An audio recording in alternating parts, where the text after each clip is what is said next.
Hello and welcome to the Navy Blue Corner. I'm Ian, joined as always by my good mate Lockie, and there are a few big things to cover before we get right stuck into this show. Lockie, this is our official debut episode on the Blue Abroad YouTube channel. It's a big change for us in 2024. I'm absolutely buzzing. Lockie, how pumped are you about our debut on Blue Abroad and our new weekly show? We were just reminiscing. It's the 5th year of doing this potty.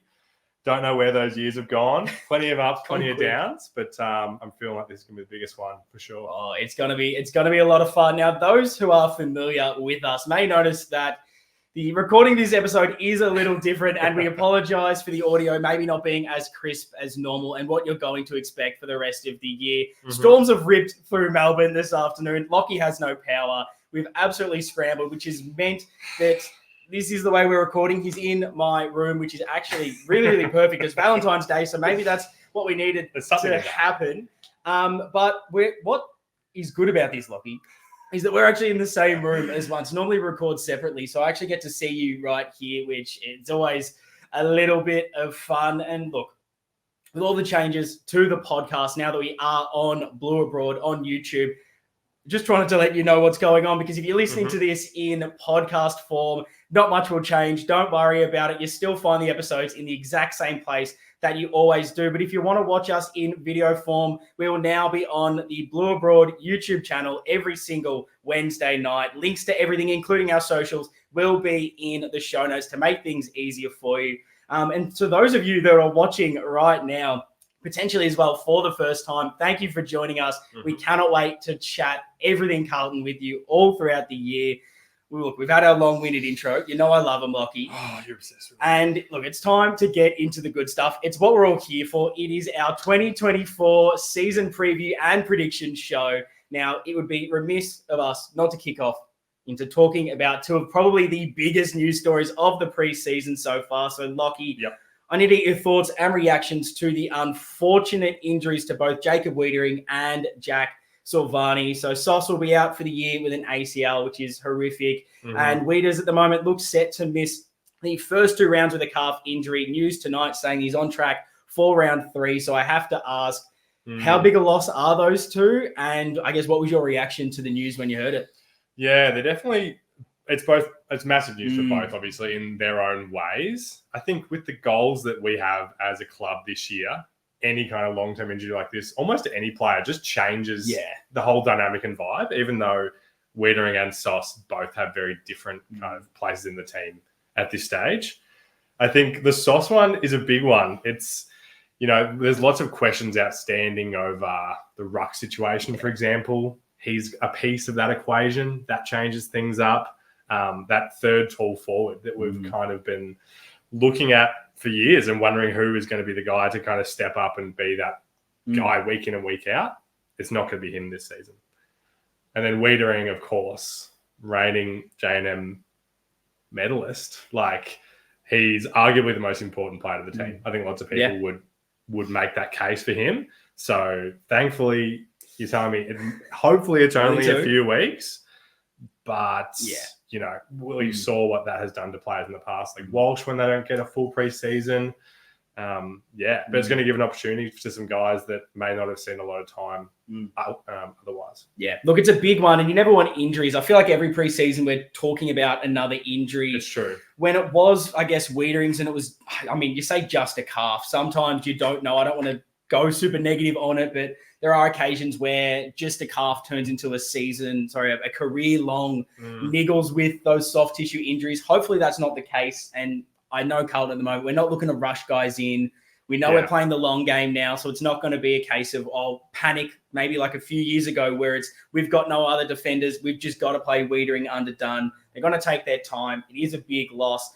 But I think the more probably sad one is just Jack Silvani. He probably, I guess, my opinion of where his position was in the team, I don't think he was nailed on starting every single week. He was still in that fringe, but plays such a big role, as you say, being that more, he can back up ruck. We don't have a lot of depth in that position, being that extra tall down forward, and such a unique prospect. There's not a lot of players that kind of offer what he does, being able to be that little bit tall, add that pressure, play for the jumper, as we know, and kind of feeling a replacement that is exactly Sauce. You kind of don't have that in the team. Mhm. Maybe you have a positional replacement in the likes of Jacob Wiedering.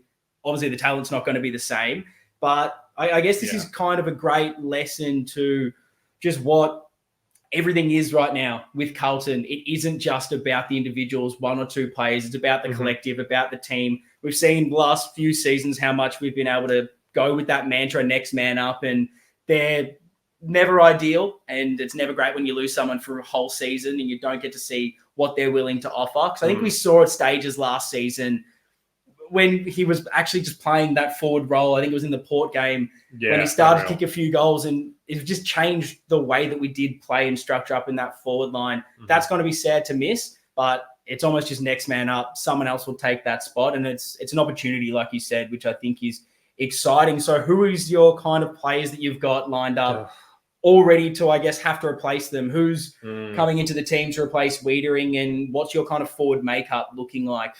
If Sauce was in your best 22, or if he wasn't that fringe, what are you making of it? As I was doing kind of early best 22 thinking, I guess at the end of last year, I was coming to terms with the fact that I didn't believe that Pitt was going to be a best 22 guy. Yeah. Which may be an unpopular opinion with some, but I was kind of seeing kind of his role in the team as being a bit too limited for where we want to go. That probably changes for me with this. I just don't really see that solid second ruck option if we do just run with TDK. And I'm questioning how much I see the value in that anyway, like having a really solid nailed on second ruck. I don't have a full opinion on that yet. Like, can we just get away with, some Harry maybe, whatever, even if he's not that great, etc. I just can't look anywhere past kind of TDK being the third tall forward, and that's our tools. Yeah, it's interesting. I think at the moment I still have TDK and Pito playing together. I will get into it when we start to talk about our big predictions and everything, because TDK definitely gets a mention in a lot of mine. So I'm very excited for that. But I think he's probably going to be someone who takes a bit of a step this year. But at times when they have worked really well together, maybe even in the final, you saw Pito being able to use his physicality to almost wear down the opposition ruckman. Dakota, he probably isn't that style of ruckman. Maybe we'll find out this year that we don't need that it's just the athleticism and everything else you offer around the ground that Dakota can do, that maybe we find out that Pito is just that depth option and someone who we can throw in depending on the matchup rather than nailed on every single week. But there might be times, particularly early on, where we do need Pito to play. And then I like in the finals when DeConing was able to float forward.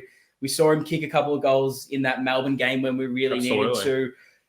And I think the depth is such an interesting thing. There's no one currently starting that you can really rely on. Like Harry, he's going to have to learn. He's really going to have to step up this season, because I think we saw late last year, there was a few times he played the second ruck. It wasn't amazing, but we're just going to need someone to occupy that role. I know like O'Keefe, to a lesser extent, and Harry Lemmy and the twos have kind of been learning that craft from the start.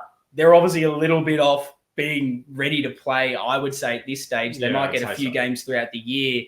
But, I think with Sauce, the biggest issue is just that ruck depth. If Pito isn't playing, if TDK isn't playing, one of them or two, it's Lewis Young. That's not great. Or then you're starting to throw in a Murkov, an O'Keefe. I just don't love that option. But I think in the forward line, we can cover it, which is probably the positive side of the J-Sauce injury. What are your thoughts on the sort of forward line era of Sauce? Who kind of replaces that down there? Yeah, I mean, like I said, I think, it depends how you look at it, I guess. The best 22 that I'm thinking about right now, maybe there just isn't that kind of perfect mid-sized guy, just with the list that we have at the moment. I don't know. It'll be interesting to see. Do you think there's a scope for like a Harry Lemmy to play throughout the year? Is that extra tall, or do you think you'd rather just slightly change? If you want to go that three tall structure, is it playing Pitt with DeConing down there, or are you wanting to bring in an extra tall? Or I guess, is it that other alternative of just change up the structure and play a bit smaller? If it's a guy like Harry Lemmy, as those three tall forward plus TDK and Pitt, that sounds like overkill to me. I can't see that scenario. But I could see experimenting with if TDK is the number one locked on ruck choice and maybe Pitt isn't giving as much value as we want. Yeah. Maybe someone like Lemmy who has a better, in theory, a better forward craft than Pitt, maybe. It's imperfect. It's going to be interesting. There's going to be a lot of, I guess, versatility, a lot of changes throughout the season. And that's what it says. It brings opportunity. Someone's going to step up. We're going to learn something new about the rest of the squad. I mean, let us know if you're watching this, if you're listening to this. Who replaces Sauce? How did you see him before he got injured? Was he in your best 22? What do you make of the rucks, I guess, and the stocks after that? Keen to get your thoughts on pretty much everything we discussed. Will be in the comments following along the whole time. So it's going to be really exciting. And then I guess just lastly, Wiedering for those first 2 games. What is your tall defenders looking like? Yeah. Well, I guess I think it will be matchup dependent, which I just thought about 5 minutes ago as you were talking. So I haven't put the thought into actually what that would mean. For me, the hierarchy in terms of players that should be in the team, if you take Wiedering out, I would say McGovern would be the most important. Then for me, Kemp, Marchbank, Young. Yeah. That's not to say that I wouldn't maybe prefer Young over Marchbank structure-wise, with Wiedering be the guy out. But yeah, I'm guessing you probably have a different hierarchy. Yeah. You're going to be higher on Marchbank than me maybe at the moment. I think so. I'm always very high on Marchbank. I'm bullish on Kemp this season. Yeah. I think, again, it's that weird thing of so many of these guys are going to play at certain different stages. And absolutely, it isn't just going to be the case of it's going to be when Wiedering's fit, Wiedering, Marchbank, and McGovern every single week. Kemp's going to rotate through there. Yep. It might depend on matchups, depending on how many tall forwards the opposition have.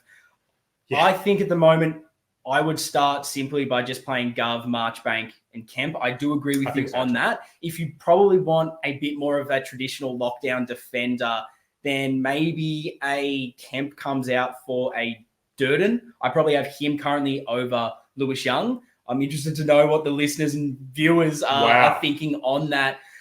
I mean, Lewis Young had such a good season 2 seasons ago. Last year really soured on him. And I think because you've got guys like Marchbank, guys like McGovern that can use the ball well, that can take the game on, do all of that. Yep. If I'm looking for a really big key defender, someone tall that can just do that lockdown role, I maybe trust Durden slightly more, and just his decision-making, I feel a little bit safer. There's times where Lewis Young, he gets the ball, it's like, is he just got to turn it over? He doesn't look good by foot. I feel like there's more prone to a big error from Lewis Young. Like he's high and low, the difference between that. I get that. Sort of, it's a lot of disparity between his best and worst, whereas at least Durden's kind of here. I don't know if that's the best alternative, but again, I think I'm at least with you where I'm going the best 3 defenders we have, and that's, I guess, Marchie, Gov, and Kempy to start. Yeah, I hear that. I mean, damn, I did not even put Durden into my thinking for this question, to be honest. So it'll be, but I wouldn't be shocked. Yes, I wouldn't be shocked if they did Ryan that, I guess. Yeah. And I mean, Lewis Young, we saw how good he was. He can definitely get back to that form at some stage. Definitely not writing him off. Agree. The other, I guess, main news, which we'll touch on just quickly, was leadership group was announced for the year. Slight little change. Only the one addition in Charlie Curnow being upgraded to the leadership group. I guess, what were your thoughts on Charlie being added, and I guess your thoughts on the leadership group overall, if you do have any? Oh, not a whole lot. I think it's a great vibes move. Why not? He's one of the faces of the team. It makes sense that he's, addressed as a leader in that way. I like the leader across every line. Yeah. Like a little narrative there. That makes sense to me. It feels right. Yeah. He's about to be a 3-time Common medalist, so it makes sense. Exactly. I think that was probably the main thing that we somewhat spoke about throughout last year. We love the back line. Wieders is obviously the leader of that. We've got the midfield with Cripps, with Walshy in there. It seems like the forward line was probably the only line that still needs a little bit of work. Yeah. Which is crazy to say when you've got Charlie Curnow, Harry Mackay in your forward line, and you're saying that's your most troubled area compared to anywhere else. Good problem. But who's the leader down there? Charlie Curnow, who's won the Colemans. He does everything right on the field. Is he the right leader? Yeah. That's a question I'm not sure I can necessarily answer because I'm not inside the 4 walls. Yeah. I'm probably just going to trust the club on that one. They're going to know everyone and what it's like. Yeah. And I guess when Charlie Curnow tells you to do something on field, he's clearly got the footy IQ. He knows where he needs to be, whether he's going back down in defense against Gold Coast and taking the match-saving mark, So whether true. he's field kicking is finding the right player. He seems to always make that right decision. And maybe this is something he needs to take that next step for himself as well, a new challenge, a bit more responsibility. Apart from him, I'm not sure who you give those reins to. So for me, I think I'm happy that we've kind of got that leader on every line. I think it's a really positive step as we head in towards 2024. Yeah, nailed it. Absolutely love it. So now let's get straight into really the season preview. This is the big question that a lot of people will want to know the answer to, and I want to know along with the viewers. Chuck it in the comments throughout, and if you're listening in podcast form, head over to the socials at Navy Blue Corner and drop us a line throughout the whole episode with all your thoughts to this. It's expectations. Now, we made a prelim. We were one game away, 17 points, I guess, away from playing in a grand final. Also close, but it still feels oh so far when you don't make the big dance. I guess, what are your expectations for this season? Do you have a bit of a pass mark? I know you hate this sort of... Boy, do I hate it. That kind of question, but I just want to know where you sort of see things heading in and what's your kind of marker for success in 2024. No, I hated this question last year, but I've softened. Okay, I've softened on it for sure because I don't know. It feels a bit more linear, maybe, like our progression from here, and maybe I'm more confident as well. Like I think finishing top 4 for me is a pass. Yes, for this year. Think like extrapolating that further. Like if we then went on and lost those 2 games, finals is such a weird beast. So matchup dependent, so week by week. So I'm happy to say that if we finish top 4, that's acceptable. Yeah. No, I honestly, it's tough because you're always like premiership's the goal. That's all we want. Clearly, that's the success or failure of the season. You don't win it; it's a failure to some degree. There's obviously learnings you can get. I think I'm looking at it the expectations top 4 because we saw last season how important making top 4 is a home prelim. We play Brisbane in Melbourne, whole different ball game. Totally I know we stormed out in that first quarter and weren't able to hold on, but I think if that happens in Melbourne and we take that lead going into quarter time, I just don't think Brisbane get near you because of that home advantage, because of the crowd, everything involved in it. And then just the season itself, having to play the extra game, like you give yourself that week off, the second chance, and I think that's just such a big thing. It seems so ridiculously hard to win it from outside the top 4. Not something I maybe understood until last season, just how difficult that is. And I think probably the other thing that I'm looking at for this season is, as I said, premiership's the goal. I'm not trying to dance around that and say that it's not, but this is a window right now for me, a tangible window based on finally something from the season prior, not just hope. The list is primed. The ages are there. We've got the talent. 3 to 5 years is the window for me now. And it's not just about make or break this season. We have to win it right now. There's a degree of that. I guess you can always argue and say you've got to take your moment when it's there. Was last season that? Potentially. We won't know until we review it in a few years. But I just think right now it's about that sustained success, which is going to be making top 8 for the next 3-5 years. You see how hard it is with a team like Brisbane. They've constantly made finals. They weren't able to get there. Even Geelong, almost like the best case for it. They've had such a good team over that last bit. And it took them years and years of finals failures with that group to finally get one with, Paddy Dangerfield right at the end there. So I think that's what it's about, being there every single year. There's no guarantee it happens in one.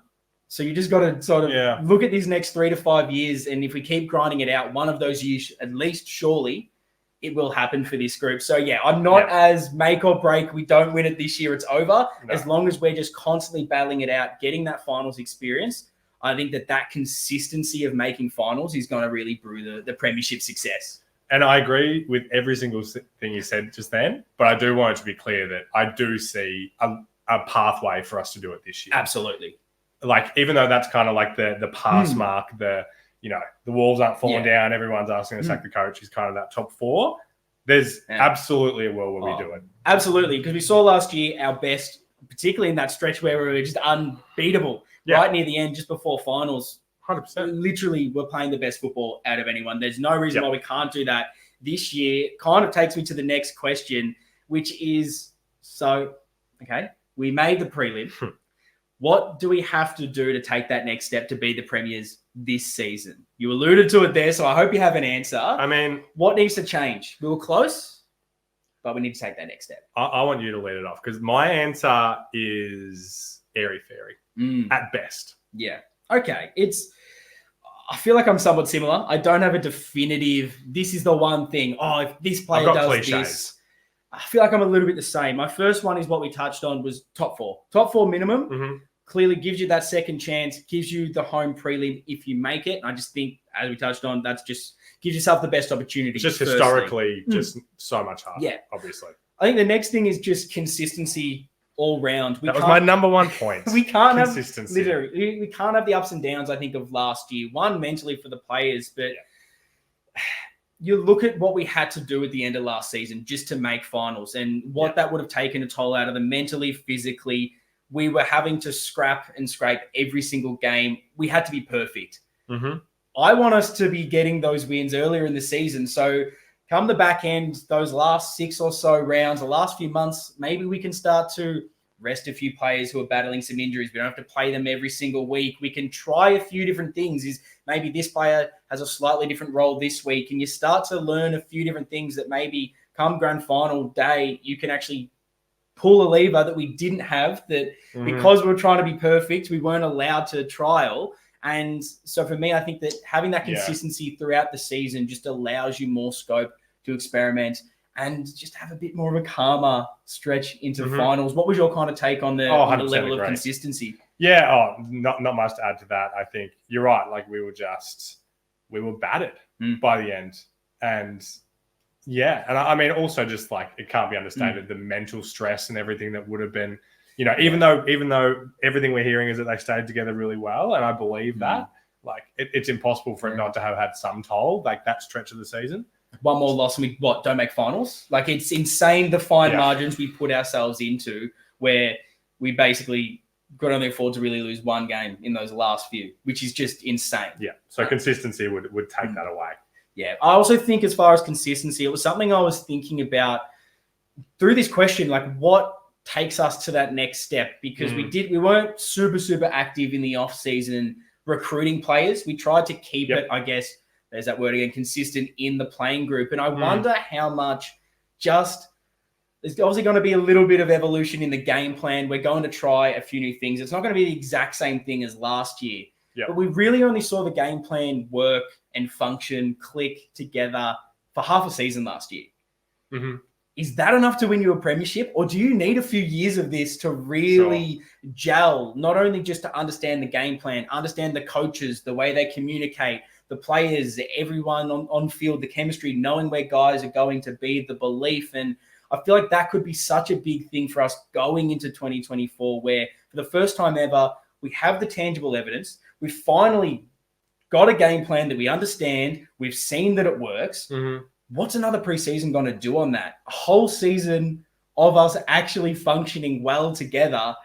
Is that going to be the big change? Because I don't think we've ever seen a full 23, 24, however many stupid rounds we have. We keep adding them of a season where you were just confident that the boys understood what they were going out there to do.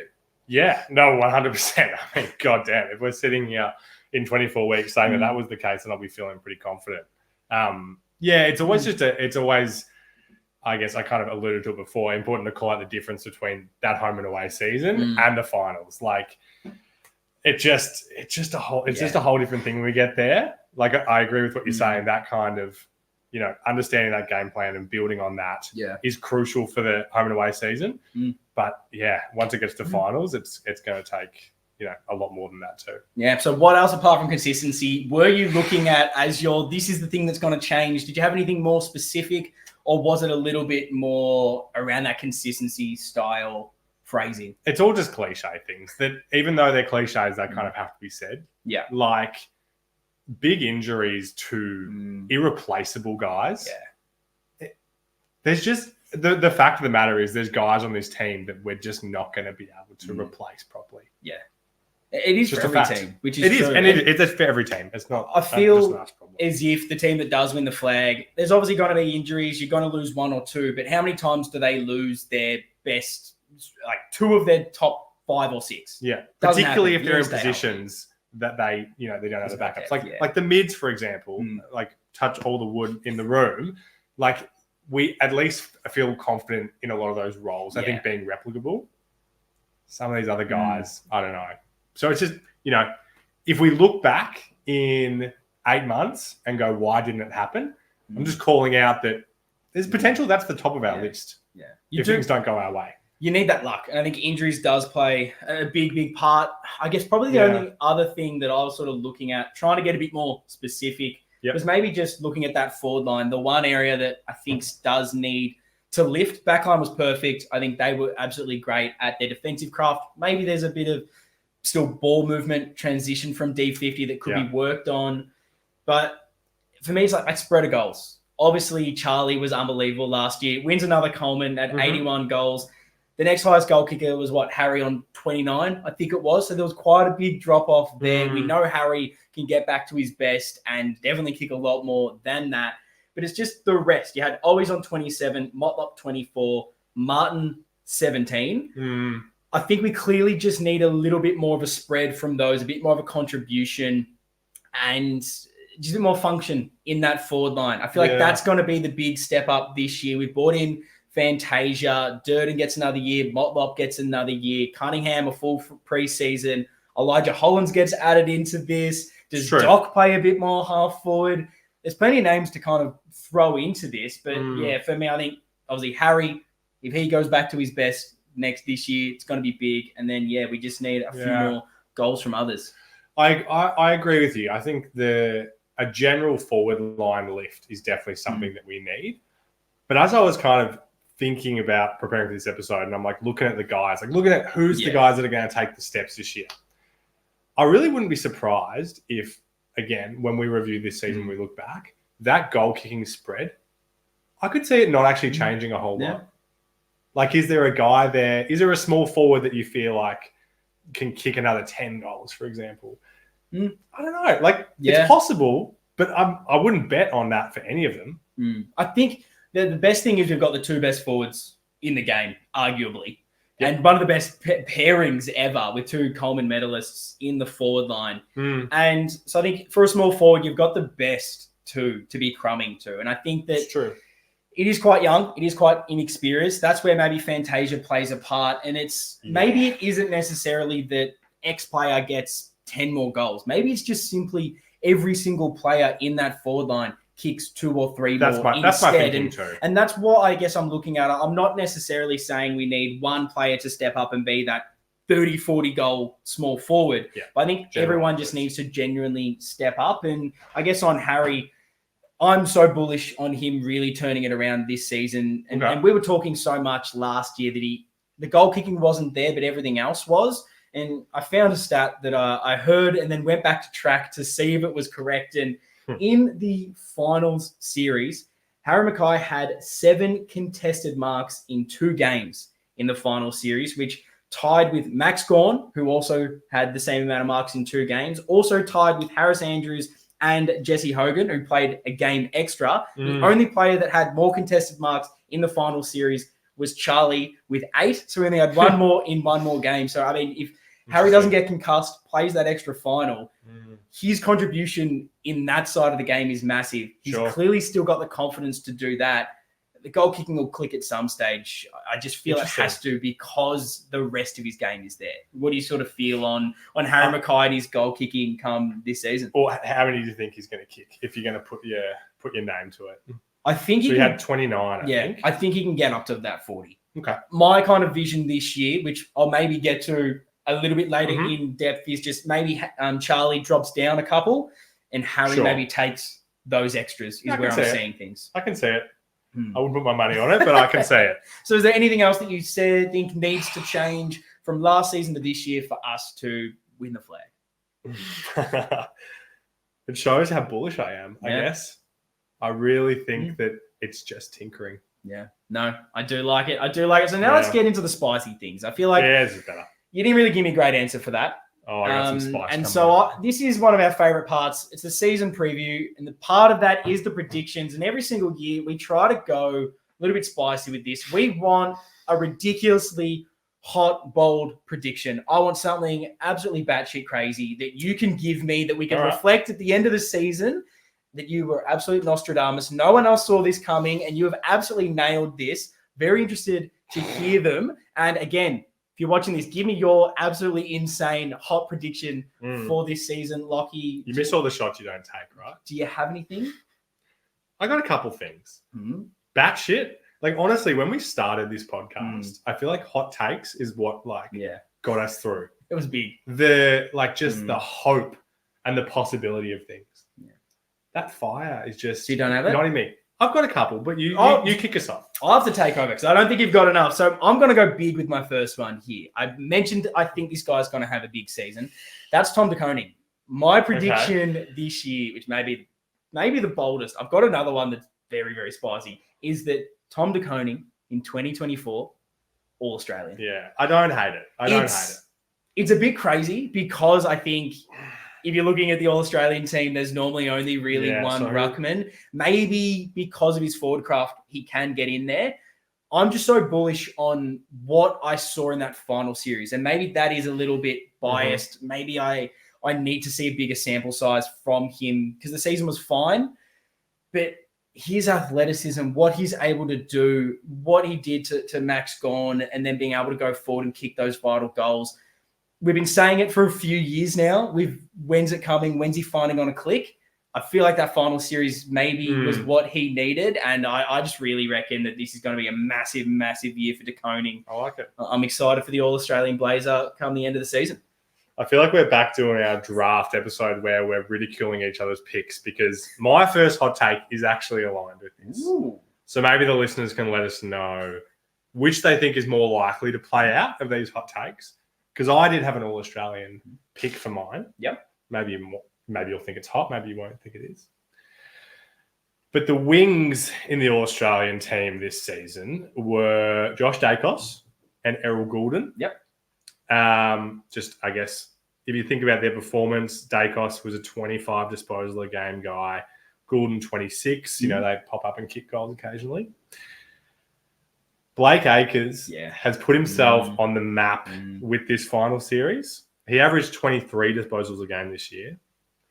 You see that tick up a little bit, maybe in a few more big moments. Yeah. And he'll have the Guernsey. No, I think that's really, really good. He clearly is one of the better wingmen in the competition. And how much of those big moments gives him that blazer at the end of the year? If he's throwing his head at balls to try and touch it, getting the fingertips on the line, kicking match-winning goals. If he does more of that, along with just everything else, he's definitely in line. We've seen his best. Probably started a little bit slow last year, which is probably the thing that I think hurt him. But if he's, again, more consistent like we're expecting from the rest of them, that would not surprise me if he is All-Australian come the end of the year.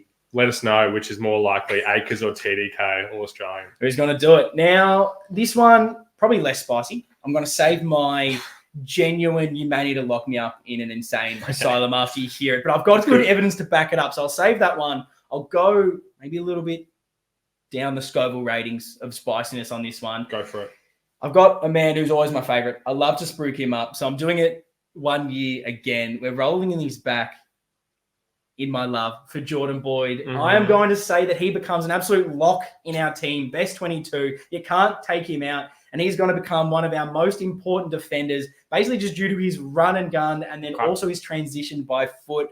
I feel like with Zach Williams coming back into this team, it allows a few others to maybe step up around him, and seeing how well everyone played, that probably next little dimension we need to unlock is that little bit better exit D50.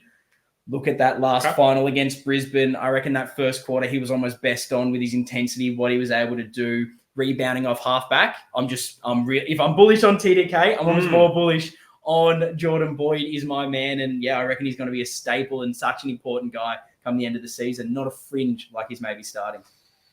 You're right about the Scoville rating. I'm not convinced that actually falls into the hot take category, but I agree with you. But you say that Boyd can be that guy. I assume you think Williams is going to be a guy that comes back and is a regular. it's going to be a hard, it's going to be a difficult mix to crack in that half-back line. But, yeah, Okay. I believe in Bordy too. See, I don't like this. I don't think it's that hard. This feels like the all the 2 last episodes we did. The Guess the 22 where we were absolutely abusing each other. And then also the draft episode. It feels weird being in the same room. Maybe it's that I felt a bit better behind the keyboard. I felt like I was able to really throw those jabs at you. Now you're here. I'm a little bit intimidated. Yeah, I feel like you got the higher chair. You've come into my house and you've absolutely you're just domineering over me. I'm a little bit worried, but okay. You've absolutely ripped to shreds my Jordan Boyd. You tell me he's a dud. He's not going to play any games this season. That's fine. You don't like it. I think he's great. What do you got? I think he's great, and it's like saying, I don't know, Sardi's going to be a great player this season. Like that's really hot from you. Anyway, what do you got? But this was the problem. When I was thinking about hot takes, so many of my takes were so hot. I don't know if you can hear this, but I think the fire brigade are coming past us. They're hearing about this. I don't know if this siren is getting picked up by the mics because that's the loudest siren I've ever heard, but I stand corrected. They're on standby for this, so you better not waste their time. Look. Brace yourselves. No, don't need to brace yourselves. As I was thinking about it, again, I'm trying to balance things that are maybe people would say are unlikely, but I can really stand behind and believe. I think a lot of people, when they saw the fixture, penciled us in for a loss. Against Brisbane? Mm-hmm. Yes. I think a lot did. I reckon we're going to win opening round. Yep. And start our season well. Why? Like you were talking about before, the battered and bruised scenario that we went up there with while they were fresh. Whole different ball game. The first round of last season. Yep. Lions lost by 9 goals. Ooh. Slow starters? Maybe. Can we catch them off guard with the perfect revenge? I don't know the odds. It was against Port, wasn't it? It was. Port, and that's when I put Horn Francis straight into me Supers team, and it was downhill from there. So, yeah, I'm a little bit worried about, I guess, opening round with Brisbane. But maybe that's just what we need. Oh, it feels like a bad kind of omen originally that we're going up there for this game. But now I'm looking at it positively. There's no better time than opening round. Yeah. Get that out of the way for a dub and kick off our season strong. It's hot. Look, you can't tell me that's not hot. I like the prediction, and I like that you're going against the grain because a lot of people have said the loss. But you're just salty about. No, I just feel that if you were going with the big win round 1, I want you to keep going. I want you to sell me the story. I want you to say, then we go and beat Richmond, and then we go and win the next, and all of a sudden we're 5-0, we're on top, we've sewn things up. I thought you were good. I was coming along for the ride, and I feel like you just dropped me off on the side of the road before we even started the meter. I was ready, and you just, I didn't like it. Our listeners that have been with us for 5 years, and our new listeners from the Blue Abroad channel, they deserve better than me sitting here and saying things that I don't believe in. That's fair enough. I was looking at the fixture as I was thinking about this, and I was thinking about how, obviously, we had our big losing streak and our big winning streak. I don't see either of those things happening with how our fixture's looking. It seems very balanced in terms of quality and not so quality opposition. So I'm not going to sit here and say we are going to start the season with 8 in a row, but we're going to kick it off well with a big win at the Gabba.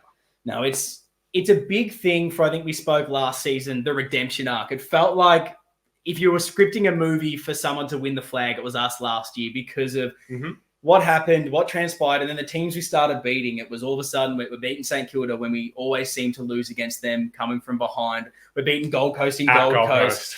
We're beating Collingwood. You've thrown that away. We've beaten Melbourne. We're beating all those teams that we always seem to lose to. The only real ones that I don't think we've completed yet are Brisbane in Brisbane and Adelaide in Adelaide. You tick off opening round Brisbane in Brisbane. God, the lids, we still haven't found it from last season. They haven't been put back on. They're not putting it back on. Can you imagine how up and about will be opening round if we beat Brisbane? I think we're all calm enough and we know that regular season, it's the finals that matter. And we're not going to go ridiculously big way too early. But, gee, the vibe around the place if we knock Brisbane off is massive. So I'll allow it. But thank you. I think if you want craziness, you're going to like my next one. And I've got notes for this. I need to read this because this is quite in-depth. And I've got some stats for you to back this up. I do like evidence. I spoke about the forward line and us needing a bit more contribution. That's where I see maybe that next step coming from. And so I've got a very oddly specific prediction that we can come back at the end of the season. Oh, no. And if I get this, I feel like there almost needs to be some sort of reward for me. And maybe a punishment if this doesn't come off, because I can't just be taking. I've got to give something. That's what I'm saying. So if you're watching this, let us know what maybe this could be if this comes up, or what punishment has to happen if it doesn't happen, because that's how bullish I am on this.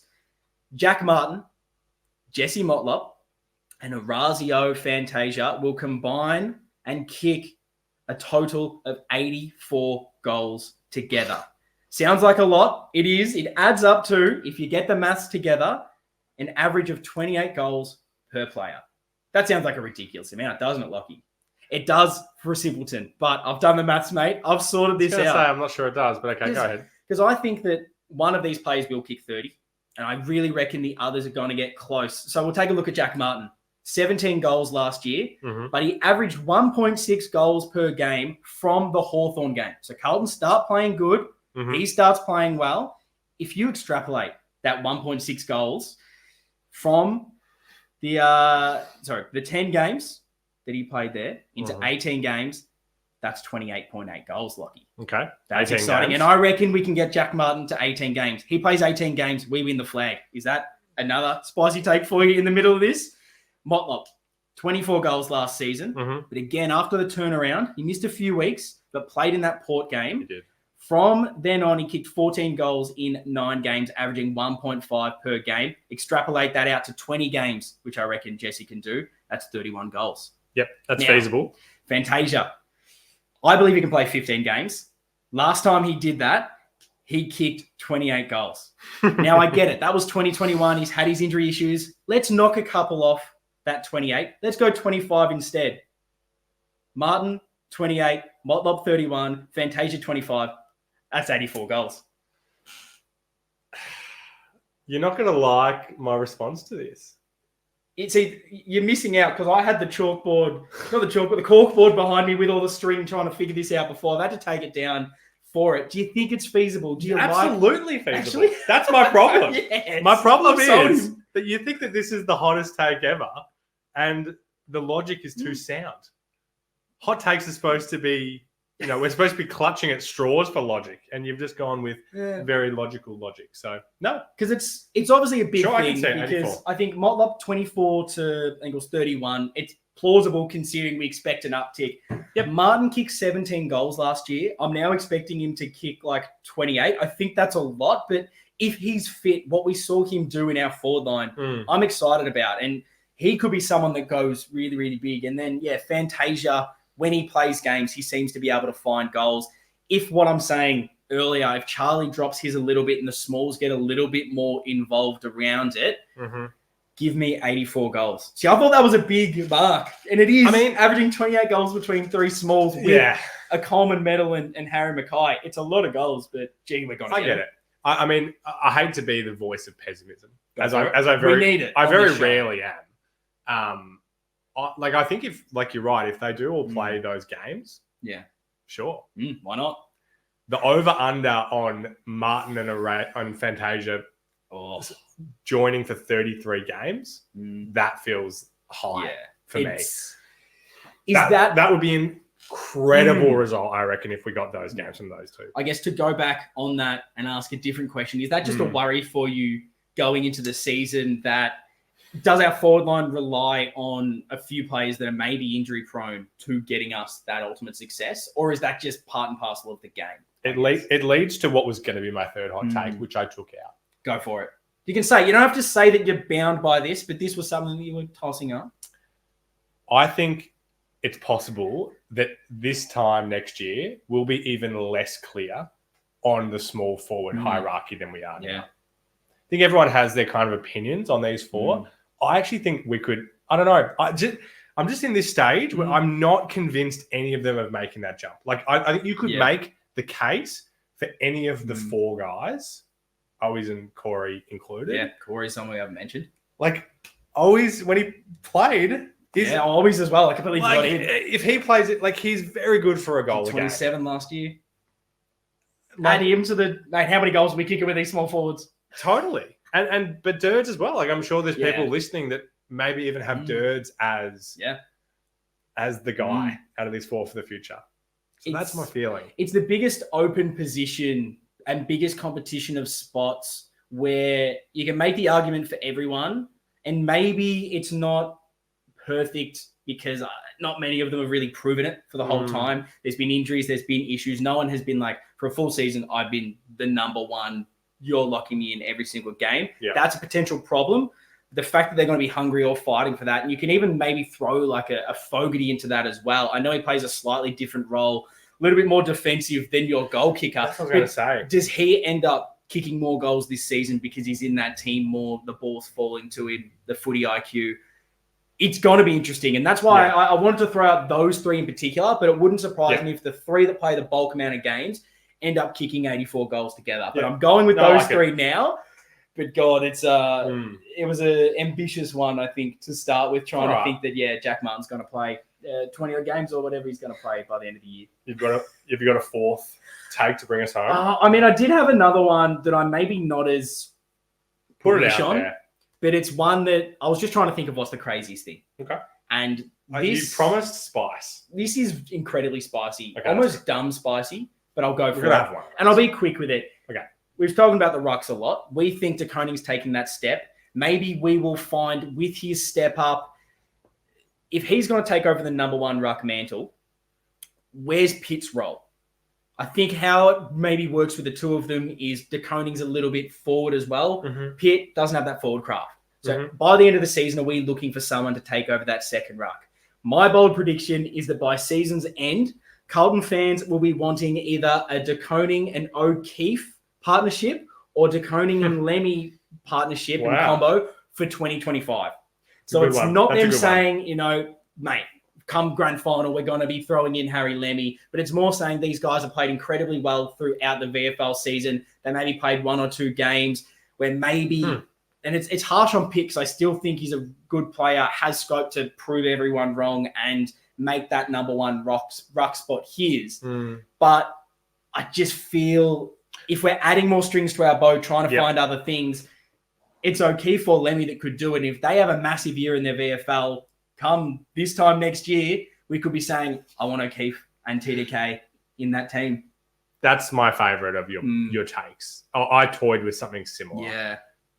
The rebuttal or question back I'd ask is, do you think it's more likely that it's that scenario or Carlton fans saying it's TDK and bring in someone new because we don't have the young guys and it's not Pitt?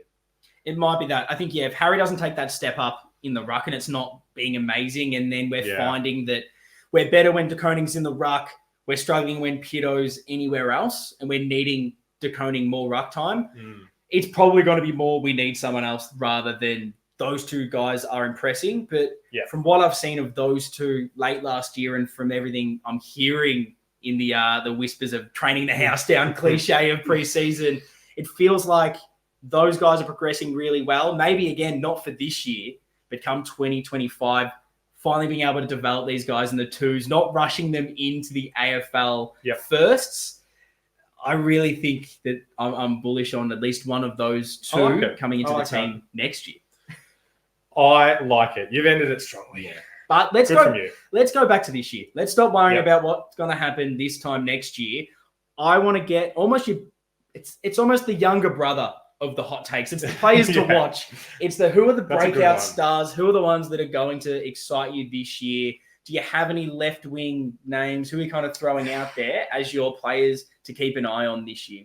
I mean, similarly to the hot takes, where we I feel like these were like a crutch for us, where it's like, we need to believe in some of these guys. It doesn't feel as clear to me. So I wrote down 3 names for watchers. Hit me. Moya. Yep. Interesting. To be more impactful. Moya, impactful? Then I hate myself. You love That's it. You love really it. good. Thank you. That's really good. To be more impactful than maybe we expect. Yep.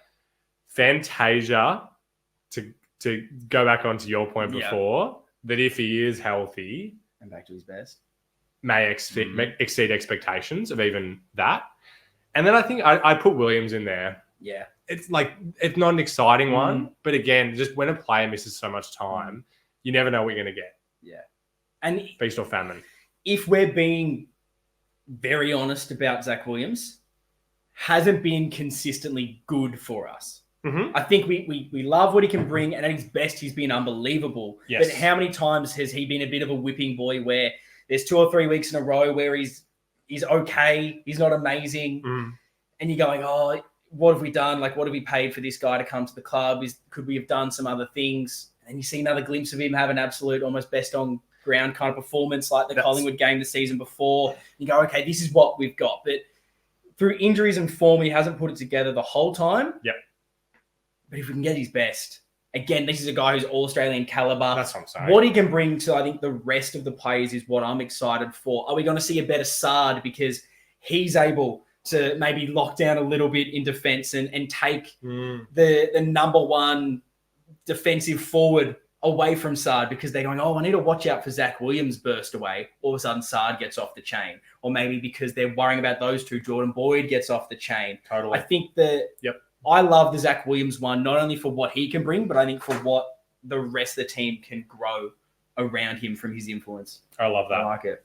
Here's with yours. Yeah, so my players, and it's the weird part about Carlton, I think, at the moment where when we started this podcast, everyone was a player to watch. No one was sort of nailed on superstar of the competition. It was like, Cripps, yep, cool, that's it, almost. And now it feels like it's so much more settled that everyone is in that 22. There's a fringe around that are going to play it at major stages throughout the season that we're going to call upon these guys. There's sort of 30 or so players that are that core squad. And outside of that, I think it's really difficult to just say this player is going to come in and absolutely star. So I'll probably go on a bit safe with some of mine. But I feel like that's just what this team is at the moment. I'm with you. The first one's Matty Cottrell. Really, again, just what he did in the back half of last season, the finals, and is a player that for a lot of the time, and even last season, I was saying he's the perfect sub. I don't see him as being that starting every single week. I've changed my tune on that from what I saw. I love the fact that he can play on the wing. He can play high half forward. He brings the energy, brings the tackling. His ball use was great. Attack on the football was better. His footy IQ seemed better. And can get on the end of a few and hit the scoreboard. He's someone that's kind of incrementally grown every single season. To see him be able to do it in those big moments, in those finals games, gives me the confidence that he can just take that next step.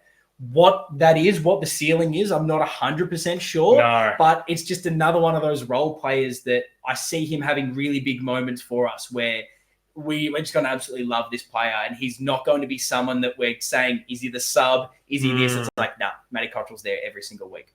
I've got him best 22 as well. Yeah. The other couple, Jordan Boyd, as I touched on, I don't need to say anything else. And then I think really the other main one was just Elijah Hollins. Like maybe the Moya factor for you. It's someone that's fresh, someone coming in and a bit more mature. I do really like that aspect. And again, that position of that mid-forward connection. We don't have a lot of those more high half forwards. I think he can bring the pace, bring good ball use. And interested to see what he can do in the midfield. I was talking on the Blue Abroad show on Monday what I think that next evolution is for probably the midfield. We've got such amazing players around that. They brought in a Billy Wilson in the draft, seemingly for that burst and explosive speed. I think that's still something Vossi and Co are wanting. It's a reason we didn't see Cripps, Kennedy, and Hewitt always playing together, and they tried to change things up a little bit. Is that Elijah Hollins that spends time in there? And that's why I think I'm bullish, because he can kind of get thrown around and there's maybe not that expectation on him to come in and set the world on fire. Yeah. Unlike Fantasia, where I feel like I have kind of expectations of what we're going to get from him if he is healthy and fit, I've just seen such little of Hollins that I just don't even know what we're going to get. Like the spectrum of what we could see from him is massive, which is why he's a good one to watch. Yeah, it's going to be interesting. So now the opposite of that, the under the pump segment. Now it's a negative segment because you're talking about guys that are maybe under a bit of pressure. And not only am I interested to hear the players that you're nominating for this, but also your rationale, what you're thinking about when you hear under the pump. It's a very broad term. You could think of this in a lot of different ways. I want to know that. And it's almost a bit more of a rev up as well. These are players that we also want to see the best out of. We want to see them overcome this. But who's under the pump for you at the start of the season and why? I have thought about this one in terms of positional scarcity. Yeah. Like the kind of players that if they're not delivering, your spot could be gone and may not come back. Like, when are we going to be sitting here and saying that Mackay's not under the pump? Like, when is he going to be able to shift that narrative about the goal kicking and things like that? I haven't got him here because I think that's kind of a separate topic. I think Martin is my first one where if he doesn't get off to the start that you're hoping that he will, like just that forward line, ambiguity, my God. I like he's been under the pump for us. Like we always talk about him in this way. Do you put him in that basket? I don't think I do any more of what I saw last season. There's obviously the fitness part of Jack Martin that I don't think will ever go away until we see him play a full season, not have injury interruptions.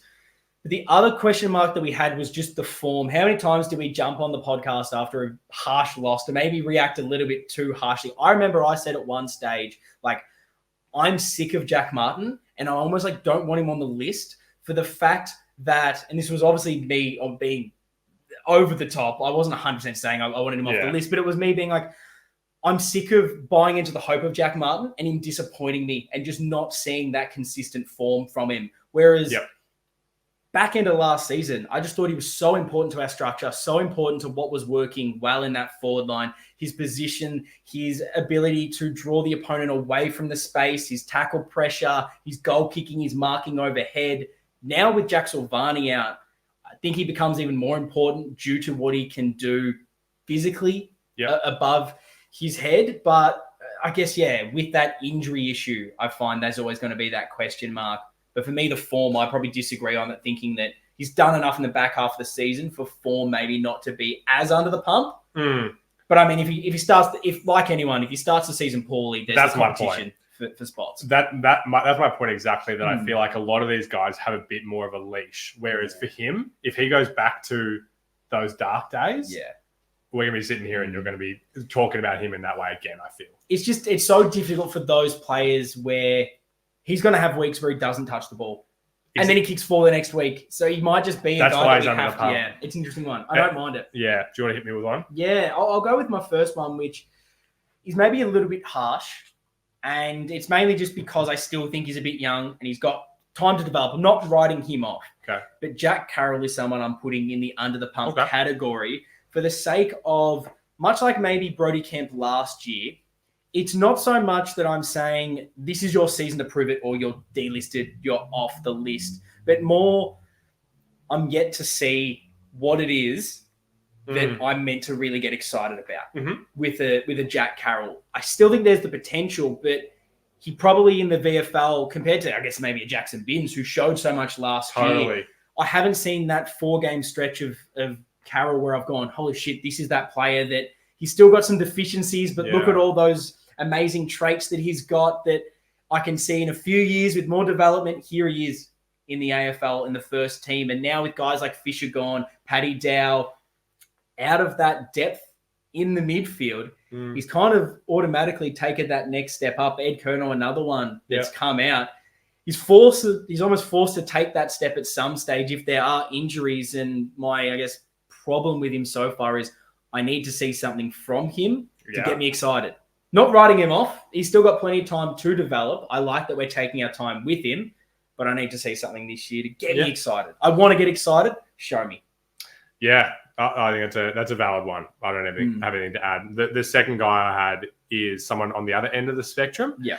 As I was doing my best 22 thinking, I think George Hewitt is a guy that if he isn't the best version of himself from these last couple of years, it's just going to be interesting to see how that midfield mix is. Elijah Hollands, a guy, like you said, that we're thinking of getting more midfield time. Ollie Hollands, a guy that I see as being a midfielder one day. I don't know. I'm just unsure of the mix because we kind of talked last season about, like, can you play Hewitt in other positions? Yeah. If he's not setting the world on fire. Again, the way I've kind of thought about this question is if Sam Walsh has 4 bad games to start the season, he's not going anywhere. But if Hewitt has 4 bad games and Kennedy's in the seconds, Kennedy comes in and sets the world on fire. I can see a scenario where we may not see as much of him as we might have thought. Gee, it's an interesting take. That almost should have been your hot take. Do you think so? To a degree, I just think that I don't think it is. I guess where my brain goes on this is I would say by that logic, Matt Kennedy's under the pump a lot more than George Hewitt because George Hewitt's already ahead of him. But the expectation I think on Kennedy is so low because I don't have him best 22 currently. Who was that? Kennedy. Yeah, I don't either. But I think because of that, his pressure to still maybe be around next year if I'm going like way over the top on that, because he's not breaking into the team. I think George Hewitt, we know he's already higher, so he should be, I guess, in that conversation. Where I was, I guess, thinking in what you were saying was the midfield mix I think George Hewitt has a massive role to play being the guy that just does the grunt work. I think you need that kind of player. And I think that that's his role. And we've seen how good he is for that, being able to extract to the other players, allow Cripper not to have to go in and under and do that. Yep. But it is interesting. Do we find that, if Hollands goes in there, either of them, and other players rotating at certain stages, does that, because of the mix and the way we maybe change the structure around that, do we need that extra inside midfielder? And that's a big question. So I understand where you're going with that. I think I would just again say that because there's someone who is below him in the ranking, I would say they're more under the pump. But totally. Gee, that is a spicy take from you. I like that. I like that you've gone bold. I think it's just different ways to think about this under the pump question. Because honestly, like I don't necessarily think anyone is under the pump right now. Yeah, I agree with that. Sometimes in off seasons, basically every off season gone by, we've done this. Yeah. There's guys under the pump now. Right now, it feels like a bit of a blank slate. And there's a lot of guys in this list where they're in a part of the hierarchy where some bad form to start the season, they're not going to be the whipping boy. So who are the whipping boys? Well, I've got my next one is, it feels like he's been the whipping boy this episode, and I hate it because he's genuinely one of my favorite players. I think he's one of the best blokes we have, having been fortunate enough to speak to him a couple of times. Ripper fella, want him to be in the best 22, think he can offer still a lot. But because we've talked about the rise and the ceiling, which we love on this podcast, the ceiling of a player like De Koning, it's Mark Pitnet being under the pump, just because he is that ruckman. He doesn't offer a lot around the ground. He's not going to go forward. If someone like De Koning takes over being that number one, where's the role? What does he have to shift to keep his role in that team? And are we going to be asking the questions like, does Harry come in? Are we looking for a Lemmy? What else is happening around this team? And for that, I think he's under the pump. Do I think he can clearly make sure he's not under the pump by showing that physicality, bringing the best out of De Koning by being that physical beast in there? Yes. And I think there's a role for him, but just because of the ceiling of other players around him in that position, the scarcity of it, I think Pitt's a little under the pump. Yeah, sure. Yeah. Yep. I don't have anything to add. I agree. He was on it. I think he was the first name I wrote down, and then I took him off because I was like, I don't know. He's just in such a strange position. Yeah. This is the position we've been in basically every year. The depth has just been since he's been here for a while. Yeah. It just doesn't feel like it's going to, I don't know. Is it going to resolve this season? We'll find out. What was the other one? Do you have one more? I didn't actually have a specific name. Yeah. I just said the small forwards. Yeah. Because I had Matt Owies for that sake. Yeah. It's just the angle that I've taken with this question is that, my God, I don't think the leash is very long for any of these four guys. Yeah. And I'm talking about the four guys, the small forwards. But to your point, Fogarty can play this role. Like, there's other guys that could fall into this category in these spots. Like, I just don't think that you're going to be able to play too many bad games as a small forward this year before someone else is getting a go. I agree. And I think where I was looking at the pressure being on always probably the most out of those is, again, ceiling on Motlop. He's the golden child. He's the younger one that we have pinned our hopes on, that we're going to put games into you. You've shown enough already. You're going to get the first go. I think Fantasia, there isn't a lot of pressure because he's coming in as you're not on a lot of money. You're there as the experience. We hope if you're fit, you can take over that role, but there's low expectation. Durden, he's almost like the lesser Motlop in a way. He's the younger one, but there's probably not as much chatter around him. He's lower down the totem pole, I guess, in that Matt Kennedy kind of spot. But I agree. I think maybe this is like your Hewitt, where because always is that one, and maybe this is where I'll start to side with you on your argument previously, is because always is, he's got that spot for me at the moment with Motlop. Yeah, exactly. You've got the rest there. The ceiling with always probably isn't. And I think you'll want to play the youth of a Motlop, which means if always isn't performing, if you're okay, right now, I'll ask you the question. I'll ask the viewers and the listeners this question. I really want to know your answer. Yeah. If Motlop and always both aren't performing and you drop one, who is it? And why is it always? I was just going to say, that's so funny. Firstly, I'll say I love when you answer a question and the logic gets it to siding with my logic from a previous point. That's really nice to hear. Yeah, I've trapped myself in a box there. I don't know why it's always, but it is always. I guess it's a ceiling piece. Yeah. Different guys, though. I think Motlop can offer a bit more elsewhere, whereas always is a bit more like your forward pressure and your goals. And if he's not performing in that, I think there's a lot more that can do that. Whereas, I don't know, I see a bit more of that, so generic when you're talking about a small forward, but like there's a bit more flair with Motlop that I think he can kick a goal out of nowhere. Whereas always, I think he's a bit more of that grunt, hard worker and will kick goals that way.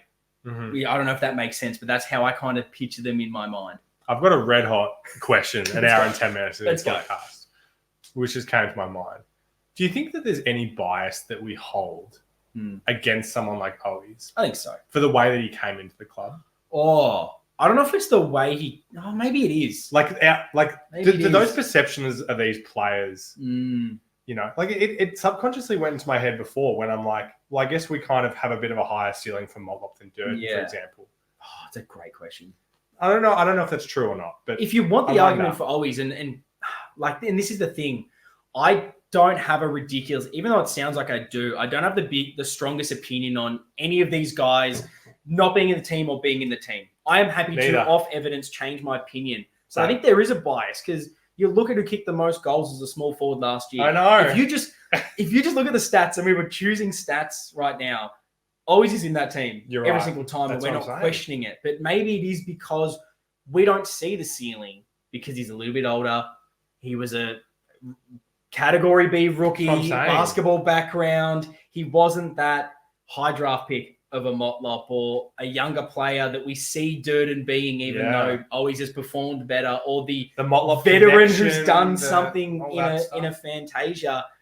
I think that's a great question, and maybe that's what we need to be doing more in checking ourselves when we are looking at these players and coming up with, why am I down on this player? And is it a perceived bias? Because I think it probably is. If I'm looking deep down on why I rate always lower than some of these, it's the perceived ceiling I have in my head, maybe not based off performance, but based off their history and how they did come to the club. That's a great bit of wisdom from you for once. You're welcome. I like to, just like you bury the plugs in these episodes, I like to bury my wisdom. That's if I can be bothered or have the time, I was just going to say to get a little TikTok clip going, which you need to be doing more of. Hey, if you're listening to this and you're out there and you're like, hey, I just want to be getting in that social media field and I just want to be making TikToks. We cannot offer you anything monetarily. No. People don't like this. This is the free labor where we're not part of we'll do it for exposure. Yeah, exactly right. See, but the thing is, I'll blatantly be like, I'm not paying you. I've got no money. I'm struggling to pay for grocery. But if you want to do it, if someone wants to make them for us, it's like how people do do a competition and the winner. It's bad. It's not good. It is. But you can't ask. You just have to allude to it, I think. You have to be we want to be doing more TikTok content. We're busy guys. I've ruined it already, is half the issue there. Yeah, you can snip that. Okay, we'll snip that. We'll stay in. We don't edit in this, clearly. No, but we if don't. we maybe had someone that could edit, Lockie. Good segue. But good segue. We've been going for a long time. Yes. The best part is these next few bits, these hot take predictions, we're almost going to spitfire through them now. They don't need a lot of discussion. Lockie, ladder position. You've talked about the expectations. Where are we finishing on the ladder? I bet we're going to have the same. Third. We're back. Bang, that's huge. See? 16 or 17 wins. Oh, Feels about right. I've not gone that far. Well, that's how many third had this year. I think I went to do the ladder predictor and then realized I don't think it exists yet. You're obsessed. On the AFL. I was ready to do every single team, every single game to see the top 8. I don't think they have it yet. Or I don't know technology, which is also probably the case. True. Now, most improved. This maybe needs a bit of a why are they your most improved? Yeah. But who is it? This is one I did the most research on and was prepared to talk the longest about. Go. Ollie Hollands. Okay, why? 19 games last season. Yep. 2 goals. That's not a lot. That's got scope to improve. Yeah. I'm looking at this as where we kind of see this guy going. Big scope to improve. 14 disposals a game he averaged. His highest was 22. Hot. Who was it against? Fuck. Didn't have that Every down. single time. That'll happen a lot. Yeah. But I could see Great that. game. I could see that average being more like 18, 19. Yeah. Easily. That's a big improvement. How many running bounces did he have this season? Just the one. Correct. Isn't that weird? That's weird. I would have said 2 or 3 at least. Minimum. Exactly. Like, I just feel like these little things, it's like he's got so much scope to take that next step. And just lastly, this isn't why I think he'll be better, but he didn't finish in the top 10 in the John Nichols last season. Where was that for your hot take? Top 10 B&F finish. I predict he will this season. Add it in. I'll keep that for the end of the Splice season. it in. I like it. No, he's one my high on and exceeded expectations first season. A lot with his frame, probably maybe didn't have him to play as many games as he did. Yeah, go even better this year. Let me guess, John Boyd. No, it's Tom DeConing. I've got him as all Australian. That's true. So I think that from where he is, and I did this last year where I think I had Chera as my most improved because I had him going from good to elite. And that's probably where I see DeConing. I was tossing up between a cultural type, but I feel like he had that maybe jump last year where he's gone into the conversation. And so, I've gone the big leap of, hey, you were in the conversation for, is it you or Pito to, he's one of the best rucks in the competition, not only Carlton. I like that. So that's mine. Now, this is something I wanted to do because we always do leading goal kicker. I feel like that's boring, Lockie. It is boring. It's always Charlie Curnow. And you can say Harry Mackay, but you've got 2 guys. I think we did say that last year. We tried to do something different. Don't swerve. It's just, we've got 2 guys you can probably pick it out of. Boring. That's not good. We've talked about the small forwards being hard to pick. Give me your non-key forward leading goal kicker for 2024. We've got the same again. Motlop. Yeah. Beautiful. I like it. I followed your formula from earlier. I got him for 31, so I think that probably puts him just above it. Okay, so that's 2 of 3 that we've aligned on. Let's see how many more we can do. John Nichols, medalist. Who's winning it? 3, 2, 1. Sam Walsh. Yeah, well, 3 or 4. Beautiful. Okay. We may differ on this one, potentially. Nah. Premiership. I think we will differ. 3, 2, 1. Brisbane. Oh, that's 4 not or good. 5. Not good for a Carlton podcast. Not good for our debut on Blue Abroad to say we're not winning the flag. We can win it. We will win the flag. But as we said, I think we could go a clean sweep here, by the way. It's a 3 to 5 year window. We obviously can. I think we're maybe just one more year of final experience and then we'll win 3 in a row. But crazy things have happened. But I just think we can do it. It's going to be hard because they have that home game advantage. Ashcroft coming in, Duday coming in. Yeah, But they're going to start the season with a loss. Yeah. Well, downhill. We win round 1. Our flag, not theirs. I like it. Wooden spoon, 3, 2, 1. West Coast. Yeah. Their list is just terrible. Yeah, they're not good. Don't need to talk about them too much. Okay, actually, I won't talk about them, but we did this last year. Do you have a smoky team that isn't them North or, I don't know, that maybe drops down and has the worst year ever? Do you have someone? 3, 2, 1 it? Oh, I don't have anyone. Oh, really? No, give me... Richmond. Oh, I would have said Freo. Oh, really? With the coaching situation, I feel like there's a lot of pressure on him at the moment if they don't perform because they were finals and they've dropped back. I worry for them. It's not that I think their list is bad. It's more just they're in that weird spot of they don't know if they're a finals team or if they're rebuilding or what they're doing. They've lost a few players. They're that weird young area. I don't think they will. I want to say that right now. No, it wouldn't surprise me if a team like that just all of a sudden went, oh, what the hell happened? It all crumbled. The coach went, it all blew up. Yeah. Richmond for me are just like if Lynch gets injured, which is he even going to play? His foot's cooked, isn't it? Yeah. I just don't understand where that team's at the moment. Yeah, that'll be interesting. Brownlow medals. I think we'll be back on track. 3, 2, 1. Dacos. Walsh. Oh, really? I don't think Walsh will win it. No. Wow. Yeah, I don't know why. See, I finally put my Carlton lenses back on. Mm-hmm. I just think based off end of last season, he's now got the full preseason. Mm-hmm. What more does this man have to do if he plays every single game? I feel he's a known. That's what I wonder. I feel like he's a known polar. He just needs the full games. That's what I believe now. He's got the Gary Ayres medal in the back pocket. I think that's all that he needed. If he kicks a couple goals throughout this season, that's what he needs. We win a few more games. We don't have that patch of football where we dog shit for half a season and no one's getting a vote. He's healthy all year, gets the preseason. Mm-hmm. That's the extra for me. Whereas I don't know what Dacos can do apart from, I guess, he did not get injured in the end. So, or suspended, whatever the hell he did. I forgot last season. The weird part for me, do you know how many votes he got this season? Who? Walsh. Couldn't tell you. Have a guess. Could I have a ballpark? No. Just if you. How many did the winner have? 31. 10. 5. Yeah. No, he didn't have a great year. That's the thing. It was the back half of the year, particularly finals campaign, and that's why I'm bullish. I'm so bullish. Recency bias. He almost won a Brownlow a few years ago. Oh, he did. Give him the season and a full, proper, actual preseason, as I've said about 5 times now. I do have him as I think he will be our leading vote getter. We will not. I think Dacos. There is no chance in hell we have the same common medalist. This is my bold prediction. This is my bold prediction right here. It's not Suv, is it? Oh, you'll find out.